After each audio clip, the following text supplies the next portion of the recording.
Chelsea fans, welcome back to Talking Chelsea. Welcome back to your Chelsea news. We have a huge injury update regarding Reece James, Cole Palmer and Wesley Fofana. We have an update regarding Axel Disasi and Raheem Sterling. Chelsea announced whether they're going to be buying a centre-back and a goalkeeper in this January transfer window. And Real Madrid still want Enzo Fernandez. Now, of course, I'll be giving my own thoughts and opinions on everything that's been reported, but more importantly, I want to know what you guys think down below in the comments. Before we get into the video, make sure you leave a like and subscribe if you are a Chelsea fan who enjoys Chelsea content. We're on the road to 10k subscribers by the end of 2025. You can also use the hype button, which is a new YouTube feature which helps push this video out to a bigger audience. Kicking things off, Chelsea Dodger has posted a picture of Wesley Fofana back in training and he says Big Wes is back. Fabrizio Romano has reported on his Instagram that Reece James is expected to be fully recovered in the next days and be available straight away after international break. Good news for Chelsea. Matt Law has reported on Cole Palmer's injury and he says Tuchel said, "I'll be very surprised if Cole plays the next Chelsea game." Said it's chronic groin injury first of all, and in his mind ruled him out versus Forest. The club aren't giving details. Looks and sounds worrying to me, and Tuchel's language is particularly worrying. Now there's a lot to break down in this massive injury update. First of all, Wesley Fofana's back. Huge news. He's a very good defender and hopefully he can stay fit, get a good run of games in, and we can see him back to his best and hopefully get to a better level than we have expected him to be playing at, because we know how good of a defender he is and we know that he took them 12 days out. He had to, because Jorgensen gave him a concussion, which is just wild to say, in that Lincoln game. So that is big news that we've got Big Wes back for after the international break. And then when we move on to Reece James, it's even better news that Reece James is looking to be expected to be fully fit and ready to go after the international break.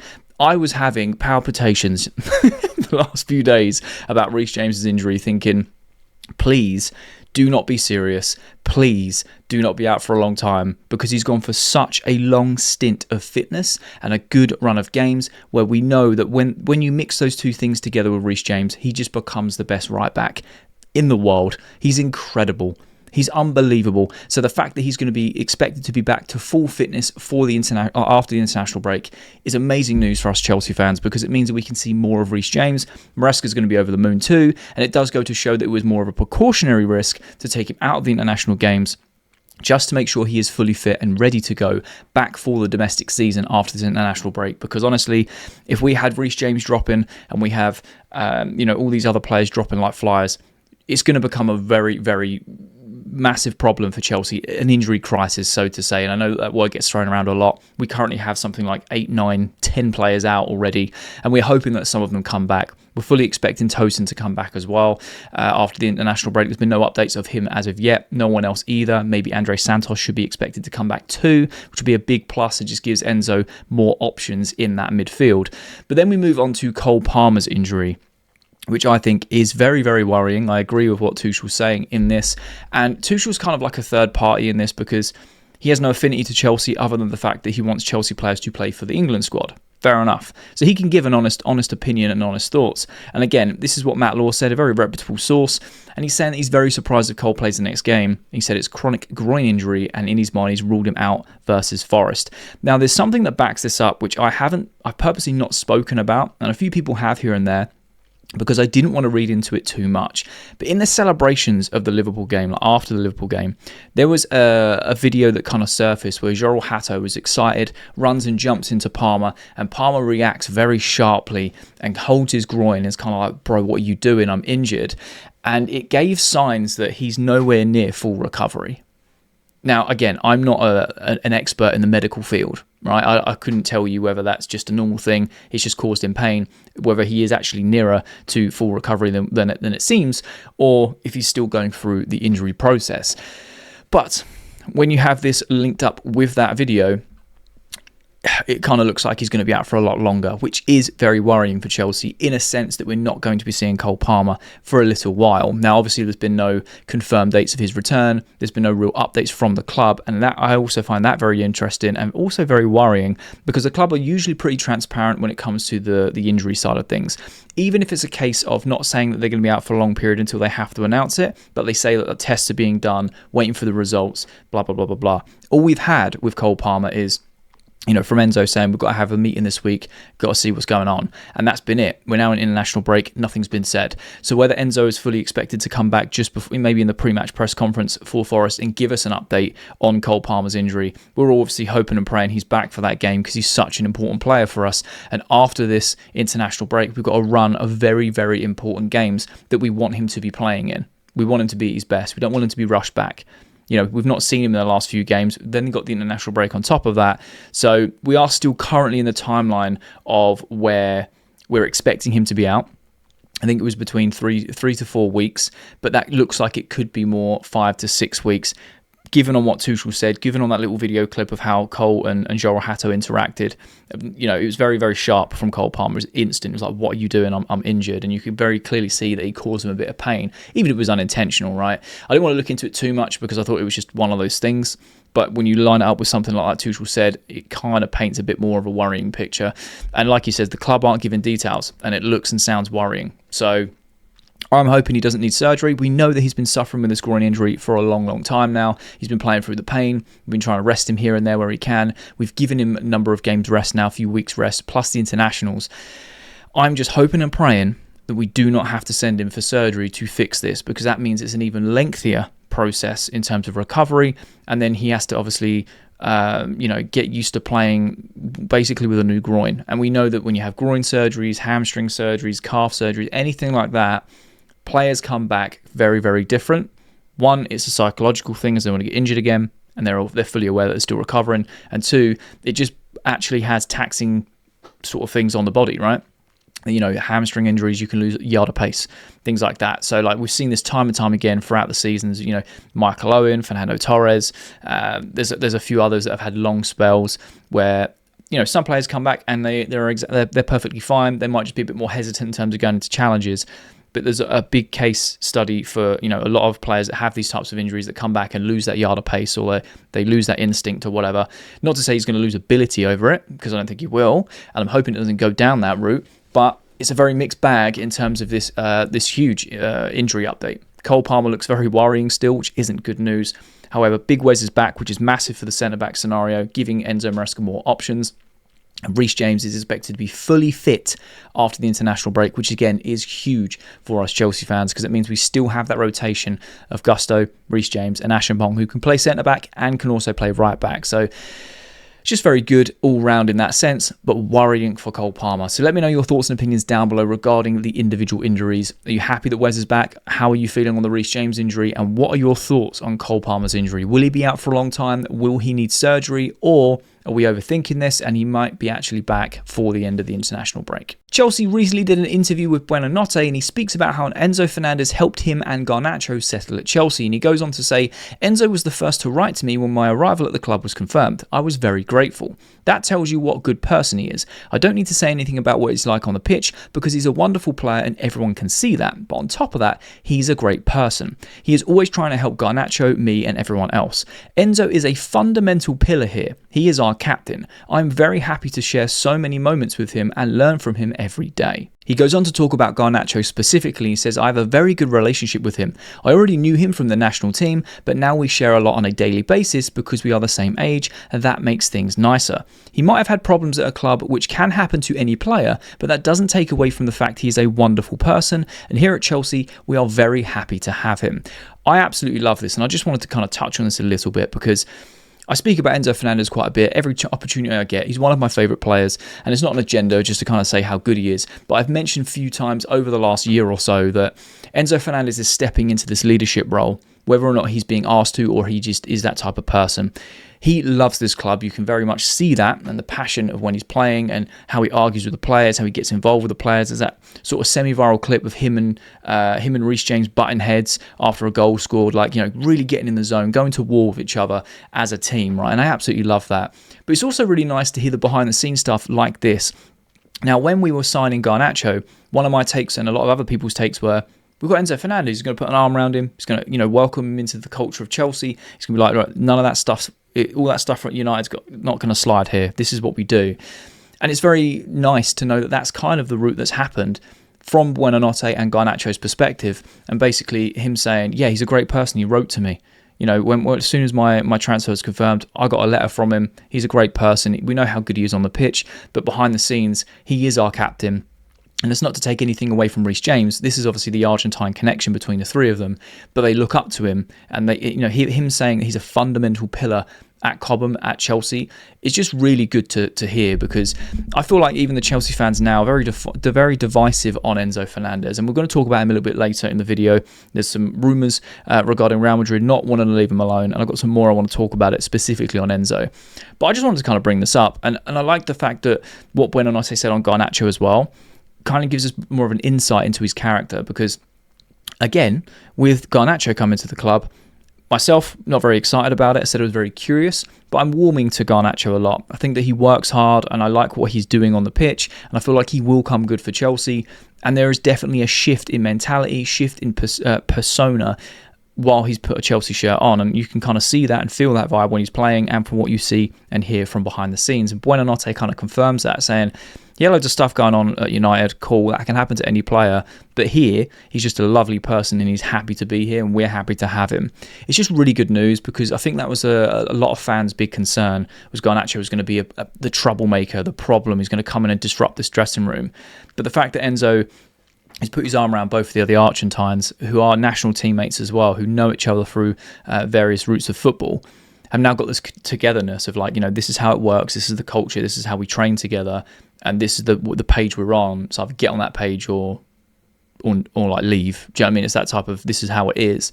And to see that that's working very well now is amazing to hear. It really, really is. So I just wanted to touch on this a little bit. I really like Buonanotte. I know it's a dry loan for him, but I'm really impressed with his abilities on the ball. I think that I do agree with Enzo saying he needs to improve the physicality, and I think he will do as the season progresses. But I could honestly see Buonanotte becoming a Chelsea player next summer if he continues to perform the way he is currently. Not because he's blowing, everyone out the water and he's pulling trees up, but he's just very much the Argentine KDH. He just comes on, does his job well, leaves.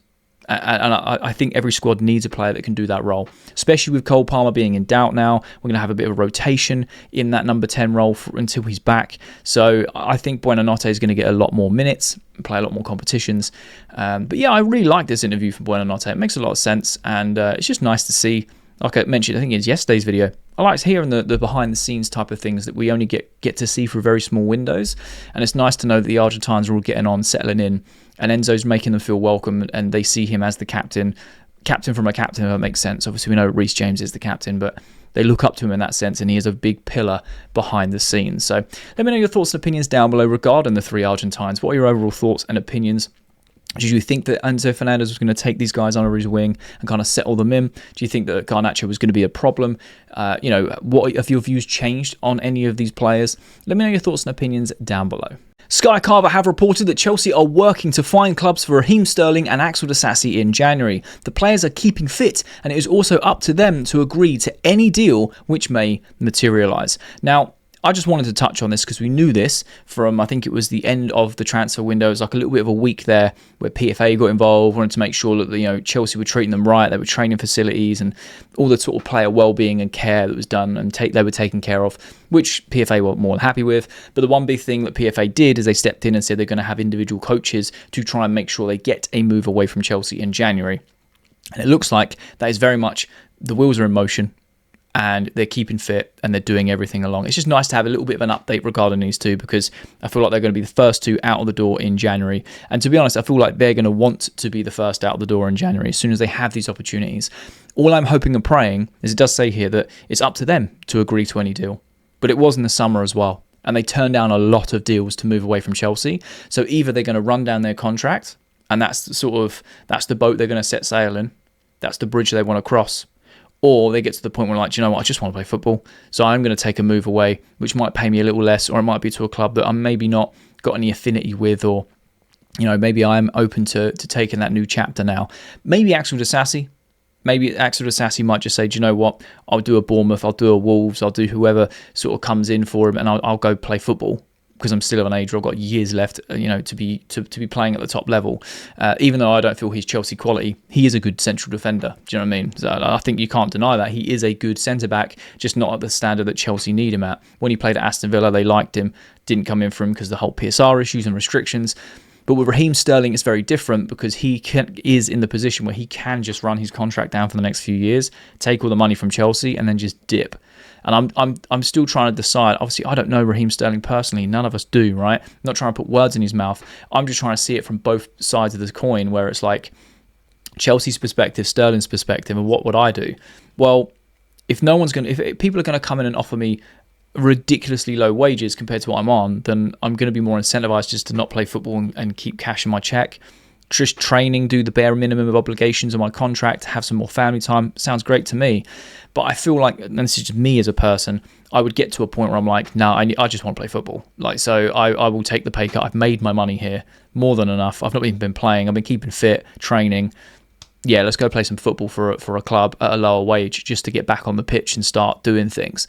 At the same time, Raheem Sterling has achieved a lot in his footballing career, so he could take that route of just sitting on the bench and cashing his check. Chelsea have had players that have done this all throughout time.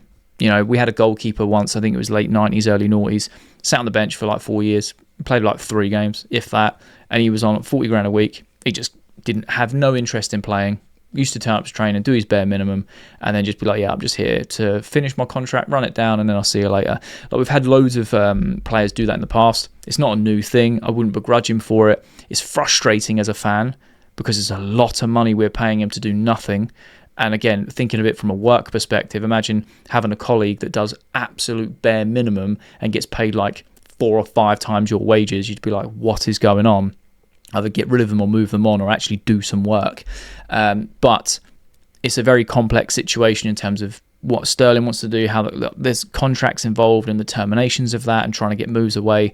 So I'm hoping that we can find amicable sort of decisions with all of the parties of the club, Disasi and Sterling. I feel like Disasi will probably leave in January. Sterling's the one I've got question marks over because, again, he's in a very healthy position in terms of I could just sit here and collect 300 grand a week for the next 2 years. Chelsea do not want to be paying 20 million up front or however it may be to terminate that contract, because then that's going to mess up all the other sort of regulations and stuff we're under in terms of PSR, which we're very healthy in, but the UEFA restrictions that go on for the next couple of seasons, it would just have a bit of a domino effect. So it'd be very interesting to know what you guys think about the Disasi and Sterling situation. Do you feel like they're both going to leave in January? Will Sterling sit on the bench and just collect his paycheck? Will Disasi take that move? Do you feel like these players are just going to sit there and say no to every single deal until they get something they like? Or do you feel like just training for like 6 months and not being involved in football at all really is going to incentivize them to go, do you know what? We're going to dip and we're going to go play some first team football because we've still got years left in terms of our ability. Love to know your thoughts and opinions down below. Sky Carver has also reported that Chelsea have no current plans to sign a goalkeeper or centre-back in January. They will also not be signing a goalkeeper next summer. Chelsea have 3 keepers, Robert Sanchez, Philip Jorgensen and Mike Penders, who are regarded as being good enough to be their established number 1. Now, I swear that Chelsea as a club must watch content creators. They must scan social media so much, and we kind of know that they do a little bit purely because they respond very quickly. When we're linked to players that we're not really linked to, they squash that, and I respect it. I do respect it. They come out very quickly in that sense, and if we are linked to players, they don't really, they kind of let it brew, right? Because they know there's an element of truth to it, right? The goalkeeper centre-back situation is actually starting to annoy me a little bit because I've been both sides of this fence. I said at the end of the summer window, I think we'll be okay. And I think what Chelsea are going to do is they're going to sit back and analyse between now and the window in January. And they're going to make a calculated decision and go, do we need a centre-back? Are we struggling? Is the injury crisis getting worse or getting better? I also have a strong belief that they've seen how Badiashile and Ashton work well together. And we've got the likes of Wesley Fofana coming back and Tosin coming back from injury very, very soon. And seeing how Hato's played as a left centre-back when needed and putting good performances, that they're going, yeah, we don't need a centre-back, we'll be fine. We're just beating Liverpool with bare-bones centre-backs. We don't need to go buy one. And I'm hoping that isn't the case. I'm really hoping that isn't the case because we know that the problem with this team is inconsistencies. We know that centre-back position is something that needs to be improved. It's something that should have been addressed in the summer. It's something that should be addressed in the future. Now, when it comes to the goalkeeper, I also feel very, very similar because we have Robert Sanchez, who I think is improved. And again, I've said that I'm done with him and I don't want to keep defending him. But the reality is he's just a good goalkeeper. He just is. Maybe he's not Chelsea number 1 in terms of historical standards, but he is a good goalkeeper who's improved since he's been here. Jorgensen, I have no confidence in whatsoever. I just don't have confidence in Jorgensen. Sorry, just to touch on Sanchez a little bit. We know that his discipline and decision-making can be a bit iffy. Okay, he's not perfect. Philip Jorgensen, I just have no confidence in at all. After the performances we've seen of him this season, don't want him anywhere near the sticks. He doesn't even command his box. And Penders, I've spoken about. I think he's a fantastic protege, a fantastic young talent who had a full season at Genk, and then he's now on loan at Strasbourg, doing okay, and he's there to develop. And we know that the board really rate him and want him to be Chelsea's number one long term. The one sort of concern that I've raised a few times is he going to be too young? Are Chelsea going to just chuck him into the net next season and go, right, there you go, you're our number one for the next 10 years? Is he going to be ready? Because at the summer, when they were debating whether to keep him or loan him out, they were saying technically he's an unbelievable keeper. The only thing that goes against him is his age. So they're even acknowledging he's a very young keeper who's got very good talent, but he does need to develop in terms of years of experience in the sticks. And look, I don't want to knock Penders. I think he's a fantastic project player, and I think he will do very well at Chelsea long term. But we know we have an issue with that centre-back and that goalkeeper position, and I just feel like Chelsea would be better off just sorting those issues out now. Because I've said many times, if we do go get Mike Maignan, who we are very heavily linked with, they haven't come out and said no, which is a good start, because normally they come out and say no straight away. They haven't said no at all, which means they may be monitoring that situation just to see, as we know they're like a market opportunity. But Chelsea would not be blocking the path of Mike Penders, in my opinion. Yes, you have a problem to solve then if you bring in Mike Maignan, because you go, what do you do with Sanchez? What do you do with Jorgensen? Well, Penders is on loan. You bring him back next season. He can then be the understudy of Mike Maignan. He is your long-term predecessor, and Mike Maignan is someone for here and now who is an upgrade on someone like Robert Sanchez. That leaves you with Sanchez and Jorgensen. What do you do with them? Well, you can either loan out Jorgensen, you can sell Jorgensen, you can sell Sanchez, you can keep him there as the two and Mike as the third. Whatever.